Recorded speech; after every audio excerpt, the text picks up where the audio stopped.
in that moment, just to be that voice that advocates for that family with compassion and allows them hope that this isn't forever. Hi, I'm Laura Nielsen and welcome to Hope in the Deep End. We've put together this podcast to inspire us all to keep working in areas of deprivation and poverty. We're sharing best practice, stories, outcomes and some interesting thoughts and ideas. So whether you're working in primary care, secondary care, the charity sector or any of the other myriad of roles, please listen and help us to keep each other inspired. Today we are going to talk about homeless families and some of the brilliant work that is happening here in Manchester. And I've been joined by two of my fabulous colleagues. So I've got Matt and Angie here. And we're going to talk all things homeless families, share some stories and hopefully inspire each other to keep going this winter. So Matt, can you tell us a little bit about yourself? Yes, I can. I'm a focused care practitioner who started working in the Manchester area in the GP practices. I was in there for around 3 to 4 years supporting families, vulnerable families falling through the gaps with the health inequalities, and then had the wonderful invite to come and move over to Oldham to apply a similar model to homeless families. Did you want a bit more background than that, No, or just fine. the beginning That's of fine. focused care? Really? So when you're not at work, Yes, what do you actually do, Matt? very busy with 3 young children. And around that, I just try and plan as much as I can for myself, which is very little at the moment. So you are Aldi, CBBS. Yes, that yes, kind of world. Yeah. We like the bedtime story time. That's great. Yeah. I'm in that zone. Have you ever played a bedtime story earlier than bedtime just to get them to go? Not saying I did that. Occasionally, yes. Yeah. iPlayer has its moments. But luckily, my wife is fairly regimented, so it's quite good. Right. And what about you, Angie? Tell us a bit about yourself. So I'm Angie. I have been a midwife for about 20 years over in Salford, and then similar to Matt, got the call to come over to Shared Health back in 2017. And I also have a little girl called Layla, and we do lots of fun things. She's amazing, and we just started learning to paddleboard. So although it's winter, we're aiming for that in the future in 2023. Brilliant. So paddleboarding, CBBS, fabulous. So can you tell us a little bit about homeless families? So how many homeless families do we think we have in the country or in Greater Manchester, and what is that situation that's kind of happening at the moment? So there's numbers are definitely on the increase. We know that. I don't have a complete up-to-date That's all right. number. Don't worry. But we know that at the end of last year, as we entered winter, numbers just suddenly started to rise as we entered the winter period again. We know that families are hidden, that they're not seen, and that they're placed in temporary accommodation for anywhere from, we would probably say 6 months to 3 years. The beginning of it can be the obviously the 8-week placement in the emergency accommodation, can't it? Where it's usually we hopefully link in. And then moving on, our families that have remained in there for about 3.5 years up to now. Okay, so just so that we all understand, when families become like homeless, they go into the temporary accommodation, which is emergency.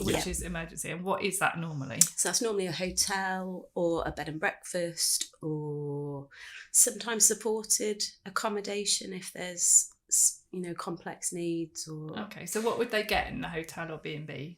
So in a hotel, if you think of a basic room with no fridge, maybe a kettle, a bed for each person, bed linen, and that's about it. So it's quite tight space. It's tight not space. Like your luxurious spa hotels. No. This is more basic accommodation. Basic, yeah. You get obviously your own bathroom, but there's a laundrette down the stairs, which is obviously you pay for. Okay. So how do people get food? What do they eat? What do they cook? So bed and breakfast sort of gives a wrong impression. So there's not usually breakfast included, although some provisions do. Depends where you're placed, and that's a potluck scenario for most families. Food generally, where the hotels are generally around corner shops or fast food access. garages. There's not usually a really close big supermarket that you could go to in order to do a shop to keep costs down. So you're usually placed within a food desert, so somewhere where the cost of that food would be much higher, but also the selection that you would have is very limited and often not very healthy. Okay. So you're in your hotel accommodation for about 8 weeks. That's what the legislation says, isn't it? Sometimes that's true and sometimes they're not true. And then you go on to the next bit of the temporary accommodation journey. So what happens then?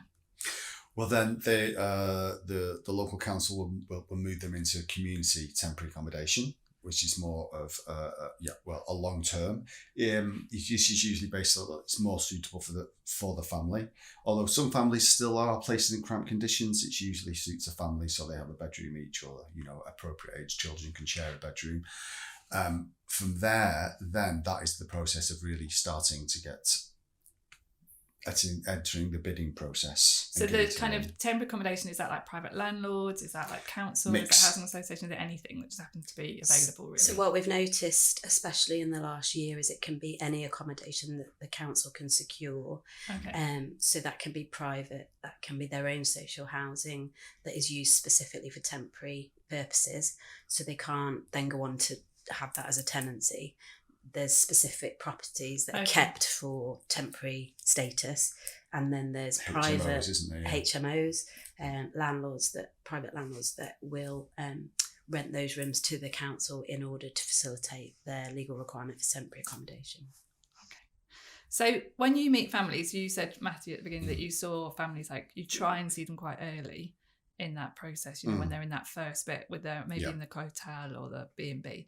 So what kind of state of mind are people in, and who are in these families? Like when we talk about families, who are they? Well, a lot of the time it can be a mixture of families that have been usually build up more commonly is mother and children. So it's normally women and kids. Yeah, women and children. And is it women like who are leaving relationships most commonly? Leaving relationships through domestic violence, or a breakdown relationship. Okay. But a majority of people I work with is fleeing domestic violence. So we those women that are waiting sofa surfing to enter into temporary accommodation or the homeless journey. We see families that have gone through the immigration process and have received their documents, but then start again at the beginning to go through the homeless journey within the local council. Okay, so when you just the immigration thing, we won't touch too much on it, but when you get your leave to remain as an asylum seeker or refugee, then you are given quite short notice, aren't you, to leave your home office accommodation? Very short notice. And then from there you're kind of on your own. So those women are particularly vulnerable as well. Yeah. So we've got this collection of women and children, often with very small babies or a combination of babies and older children. So they've made the decision to leave. Sometimes they've gone via friends' sofas or other people's houses, but sometimes they've just decided to leave. So do they have stuff with them?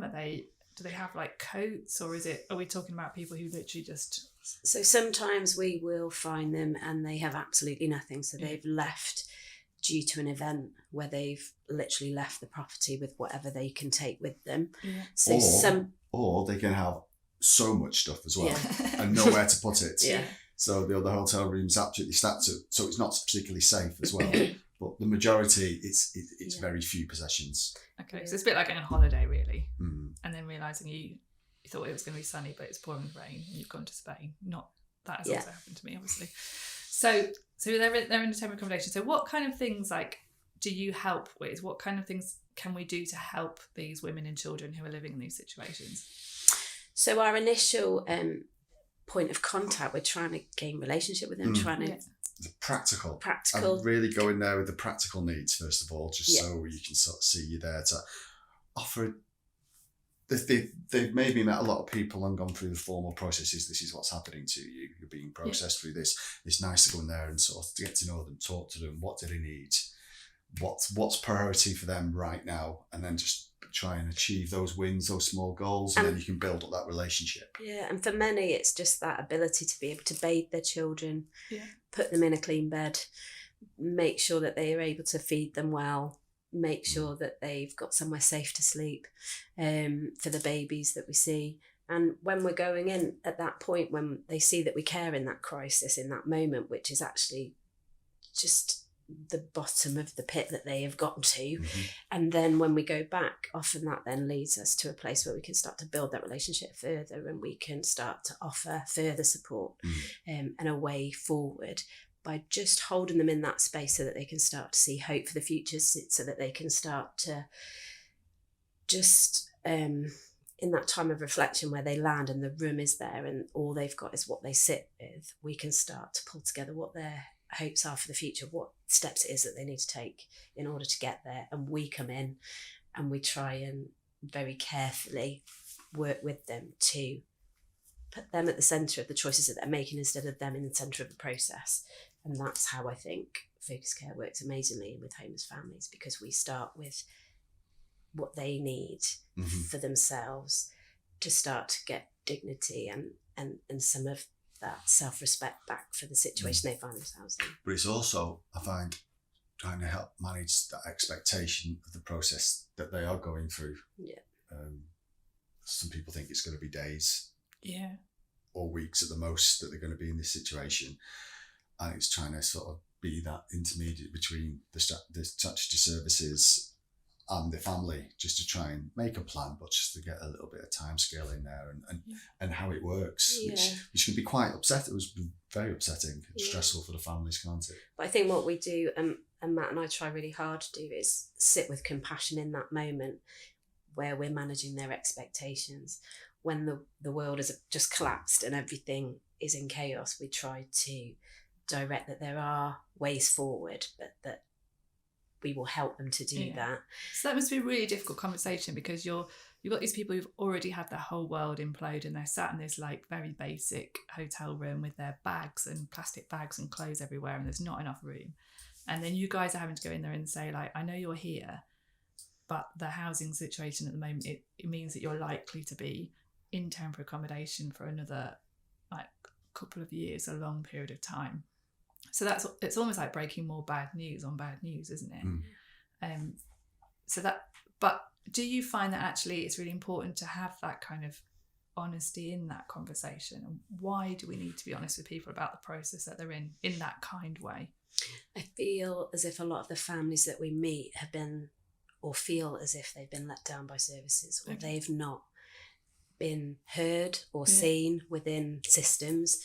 So we try really hard to have that compassion whilst we are really just trying to bring all the things out of the closet and into the light, and try and say there are ways to move forward out of the chaos. Yeah. But in order to do that, we're here with you. And because we take a household approach, and because we also say to them on the first time that we're meeting them, we will be with you through this journey. We're not going anywhere. We will be with you from the emergency accommodation right the way through until you've signed your tenancy, until you are happy that things are thriving for you and that you are well and that everything is in place, children are in school. So if you want us to be, we can be present with you through this, and you're not alone. And I think that's really powerful. Yeah, but that compassion's there also because they are being placed within quite complex structures, aren't they? Yeah, really complicated. The housing, the benefits, getting children into schools, all online if they don't have the language, the IT skills, missed deadlines, everything unravels, and so we can be there and say, okay, it's unravelled, so we need to do it again. Yeah. We can't just leave it. We can't just walk away from this. Let's get this back on track. Which I've had many situations where benefits are just unravelled. You get it all in place and it unravels because of a missed phone call. Yeah. Or they're not called with the correct interpreter. So it's not worked. Or they've had a crisis in their mental health, or another incident has happened, or another family member has become ill, or they've had no access with Wi-Fi because they haven't got their money that month. So the hotels don't provide internet access for most of the families. So if they haven't managed to budget that well that month, or they've suddenly been paying for extra takeaways and ways to feed their children, and suddenly they haven't got that access to those online forms when we all went online, that then creates huge gaps for families. And like Matt says, I think for most people listening, we probably don't have huge insight into this life. Like I've never been homeless, and I'm very grateful I've never been homeless, but And this might sound trite, but the only bit of understanding I have, which you can tell me it's wrong, is like, we once went on a terrible family holiday, and we went camping, and it poured with rain, and the storm came, and we were given the choice where you could stay in your tent, but you had to buy these extra safety ropes and stuff, or you could like flee, but that was the option given by these like lifeguard people. So we went and stayed in, like 5 of us in one room in a Premier Inn with like our holiday stuff and the bikes, and nobody slept. The kids were all on top of each other. My husband and I had an argument, and then because the weather was so atrocious the whole week, we did nothing that we planned to do. We went to Wetherspoons every day, and I came home and it cost an absolute fortune, and all we'd done was driven 400 miles to sit in the rain and eat Wetherspoons. And I came back, I remember looking at my bank balance going, how the heck have I spent that much money when we actually haven't done anything? And it's been really stressful, and everyone's argued, and we're all wet. And I can imagine that's the closest I've got to that experience, which is not the same at all. I'm not saying it is, but that's the closest I've got as a kind of fairly middle class person. But the thought of living in that for like weeks, months. So how do you actually help people? What's the practical stuff? Like how do people not just keep going down that pit? I'd be completely depressed and a nightmare.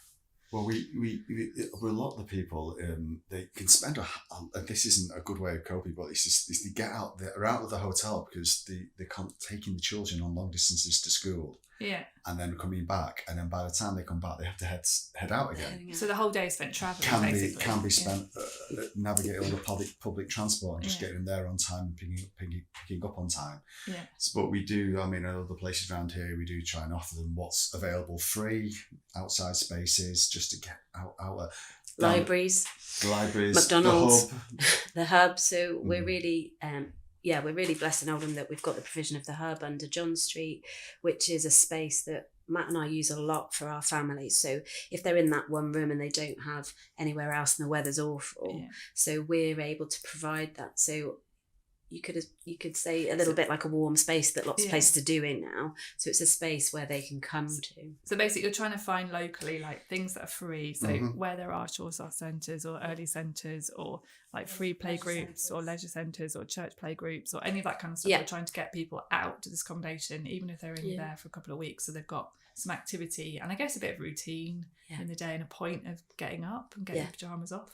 So that's really interesting. That the hub is an interesting model, isn't it? So I know you guys have worked really hard on it, and it's so basically there was a bit of empty space in an NHS property, and NHS properties amazingly converted it into this little community hub for us. So we've got like a big table, and we can give people some nappies and some practical equipment, but it's also got this space, isn't it, where people can come and be social. What other things do you do from that hub that can help people in this situation? So in that space, we're really able to offer to host other services that are restorative. So we often can allow other services to come in that offer support. So, for example, relationship courses like stepping stones and relationship courses where ladies have either left or not left domestic violence situations or violent situations with other family members, and they can access a bit of education and peer group support from that. But we also can offer some therapeutic support, and we call that a holding space, and we keep it really concise to 4 sessions, which just is really focusing in on that moment of chaos for those families and those individuals, and asking them to look at what would be the next best step or the next positive step that they could make in that space. And it's been really, really beneficial because what we see is all the other services that we refer into, sometimes there's a delay, there's a waiting, that moment of crisis, that moment where we're meeting families, we often need to get them in straight away or really quickly. And so that is really positive. We also have the GP advisory sessions there, which again, we see our families, they're so often in a space where nobody's listened to them or heard them or been able to give them that time. And that's not the GP's fault, that's because we are so stretched with the appointment times. But we're able to sit down with them and really look at their health and their well-being in that context of chaos and trauma and living in temporary accommodation and what resources they have available.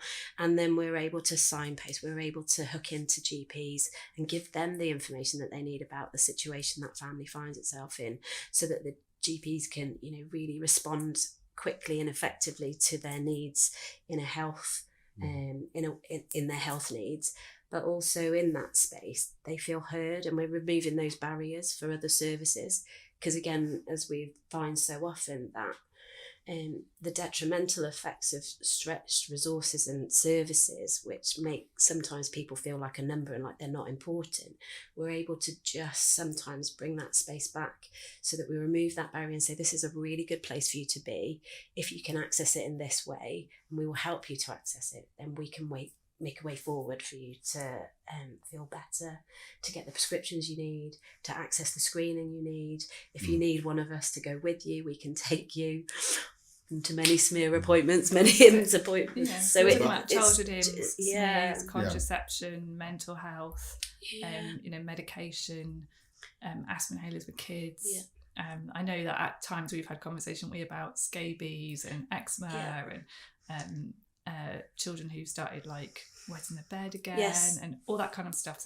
So actually having primary care linked in with these families is really important, isn't it? Because there's the practical stuff of making sure people have got cots and routines and bus passes and benefits. There's also the health bit, which is like, how do we put health services around these people? And what we're able to do with the health inequalities that we see all the time is, who knew the umbrella of homelessness would capture so many of those issues that we're seeing.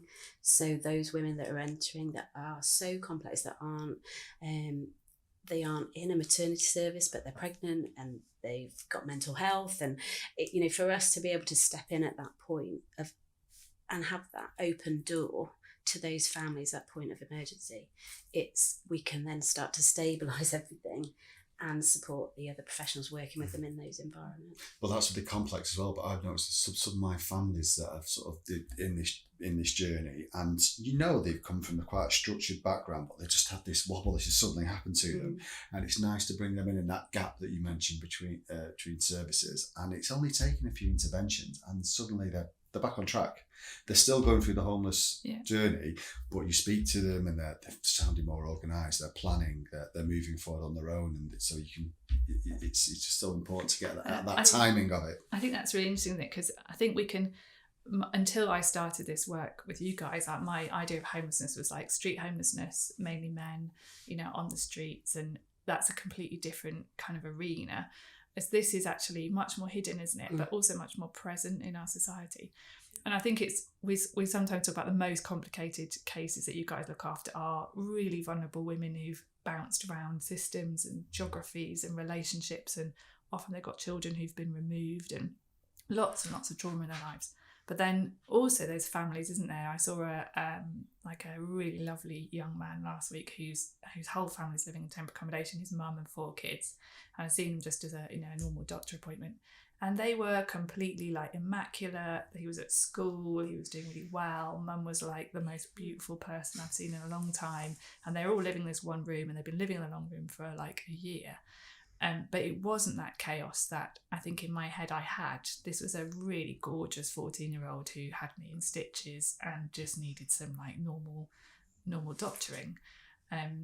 So I think there is a range, isn't there, of definitely range of temporary accommodation. We would say definitely now into our 3rd year of working with families that the spectrum is just from the extreme chaos to those families that you go in and everything is in order, and they have managed to adapt to that one room with the circumstances that they present in, and they are managing to thrive as a family and access education, access being successfully getting onto college courses, and some of them are working. Some of them are working, carrying on jobs, making sure that they are able to get their children to school. The persistence and the amazingness of some of our families, the journey they do just to get their children to school, because they know that education or get them to the doctor's appointment, they just go above and beyond, and that is just so it's a privilege to just see some of that rise as we work with them, and not to paint them all with the same, not to paint everybody with the same. We're all individuals in that, and we all have things that we excel in, and other things that we need some support. The resilience is yeah, amazing, isn't it? Like, Matt, I know that you've dealt with some of these amazing families, and you just think, if I was living that life, well, I'd be a mess. But you see them kind of grow and come to life a bit. Completely. And ongoing as well. You mean I see it for some families now, especially some families that I know we're not touching on immigration, who've changed country, fled trauma, and they come in, they're sat in these cramped conditions. I'm so amazed by a family that's a 3-bedroom house, 7 children, 2 adults, and they just landed and got on with it. They needed the help and the guidance of, this is what you need to put in place, this is how we access it. But once they've got that in place, up and running. It's amazing to see, even to the fact where I am now, just having sporadic contact, or they'll know they can contact me when they need to. And we do, I think one of the things is, I just wanted you guys to just share, really, if you can think of a story each, because it's really easy, isn't it, when you work in either health care system or the social care system or housing. I have to say, our housing officers are just so hard working at the moment, and they are really stretched. So there's lots of professionals who want to do the right thing, who really care and find themselves in these systems where it doesn't quite work. But you guys have sat in it for 3 years now, and we have seen families come through, haven't we? And we have seen them do really well. So would you mind sharing, obviously don't use their names, but would you mind sharing some families that you've dealt with where it's been a real privilege to work with them?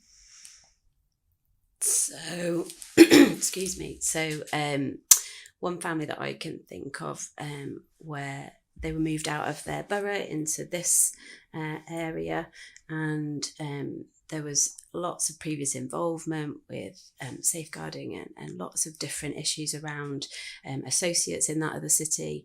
And I just have to say, coming alongside them and as they moved and adapted to moving in a whole new town, and then establishing school, all of their health appointments, making sure that they're accessing their outpatient appointments, starting to build community, starting to build new associate support networks and friendships that are healthy and good, starting college courses, wanting to go on and think about the future in a way that this mum can support her family in the future.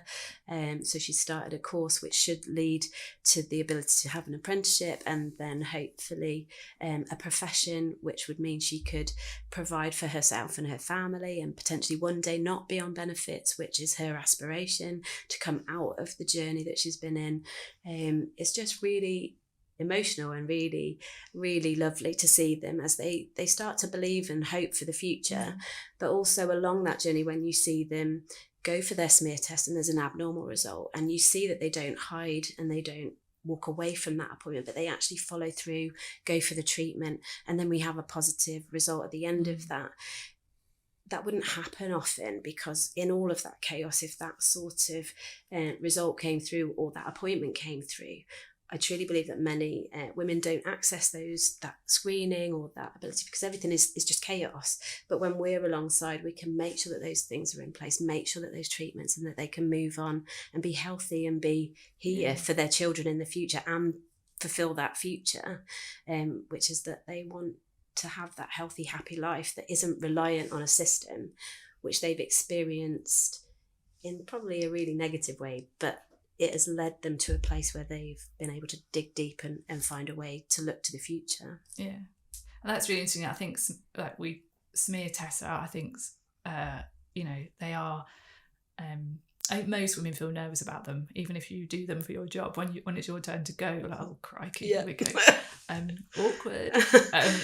And then there is that bit, isn't it? Well, what's the result going to be? And oh my goodness. So it's a kind of funny moment in time in your head, isn't it? But then if that lands when you've also got other chaos, we see that in lots of situations, don't we? Yeah. Where people who are overwhelmed can't engage with the health services because they just haven't got the brain space or the processing to kind of get there, or they're just scared. So I think it's really amazing. I know we've had several families, haven't we, where we've got women for their first smear test, and then the results have not been, entirely normal, but then they have had treatment. Yeah. And I mean, that is definitely a life saved, and that's, a mum for those kids in the future. And it's such a positive story that's about trust.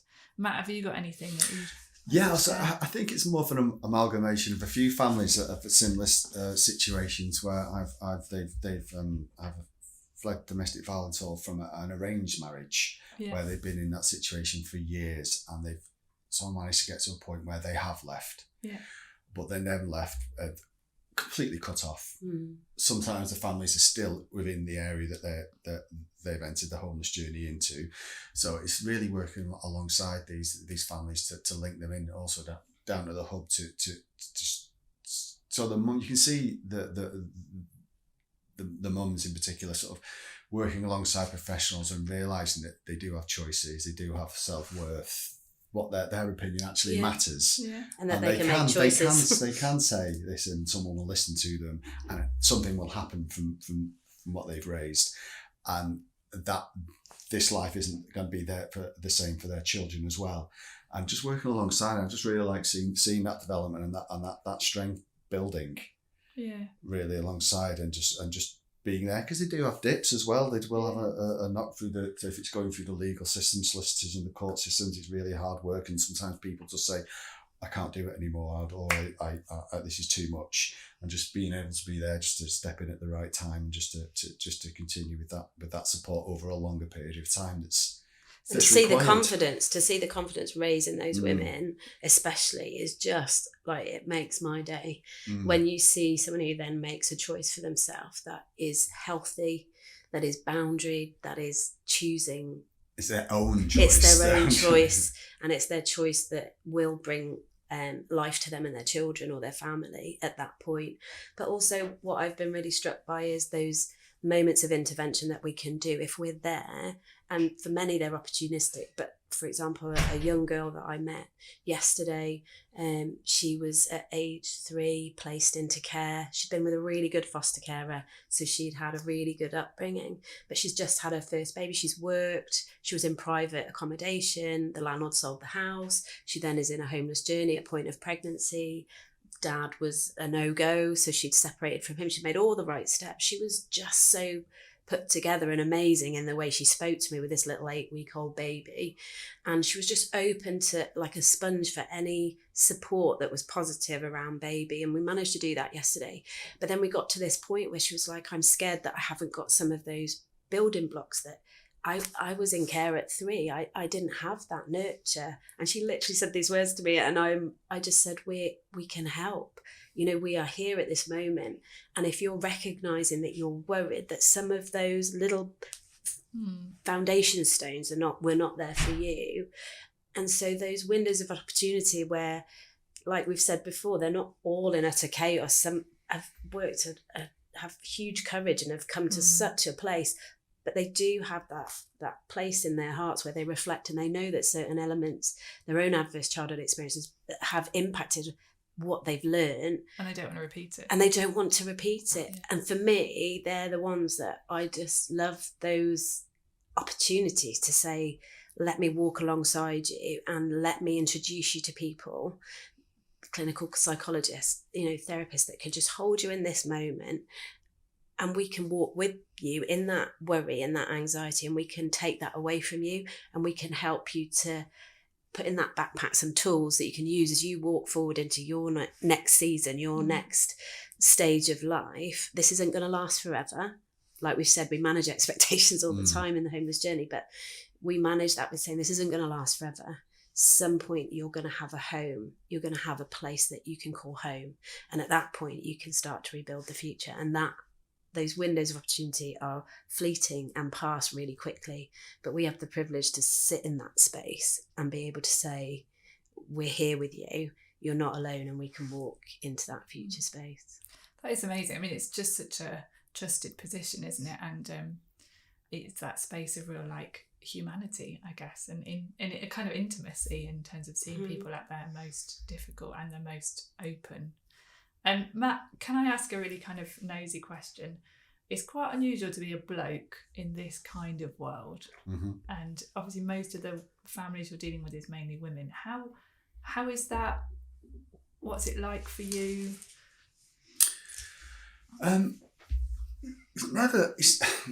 I think for what there's the sort of support we offer, I think it's really useful that, like I said previously, we can go in there on a practical level, and I can see if that's where I need to start with a situation. I do also have to weigh up if it's a particular uncomfortable subject or something, then I will have to consider stepping away for that particular issue. But that's rarely happened. Yeah.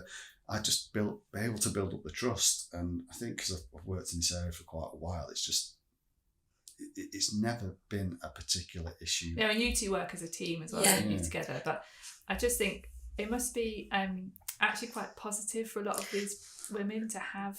That's what I was. I think there's children as well. You're funny, like your bad dad jokes, but that kind of positive, calm, like reliable male. I was going to say that's really important for. We've talked about this a number of times, haven't we?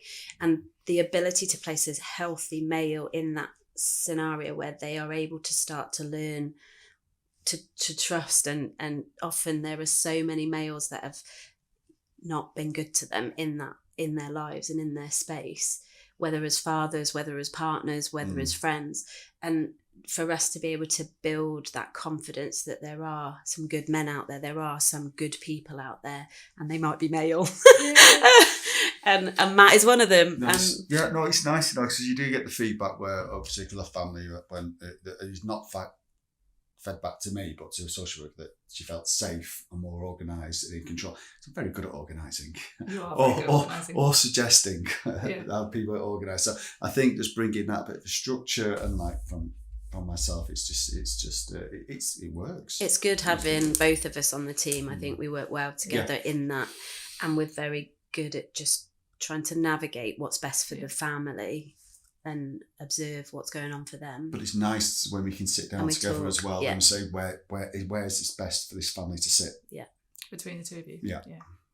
And I have to say, it's been the last 3 or 4 years looking at homeless families has been eye-opening for me, and I think for you guys as well. I mean, you guys have both worked in like midwifery and domestic violence stuff in the past, so you're not people who've kind of professionally lived in a sheltered bubble, and I think we've all been surprised, haven't we, at the scale, at the hiddenness of it. There's a few things that we're trying to work on, aren't we, which we think will bring positive change. So this is called Hope in the Deep End, because we want to share ideas. So first of all, we want to say that it's really possible to work with homeless families, and it's a real joy and a privilege most days. And at the moment, your work is funded through charitable money, but we're looking at ways that could be funded more mainstream and expanded. So if anybody wants to come and see us, they're really welcome, aren't they, to come and see how we work, because we think this is a model that definitely can work at a bigger scale. And a lot of the everything we do is preventive in its approach. So public health, everything that we do, there's a reason why we do it. Even it's not just about the nappies, we say it all the time, but it's about making sure that we enter into those families at that point and provide vitamin D, or we do provide baby milk at that moment where they haven't got enough money and they're watering down that baby's feed.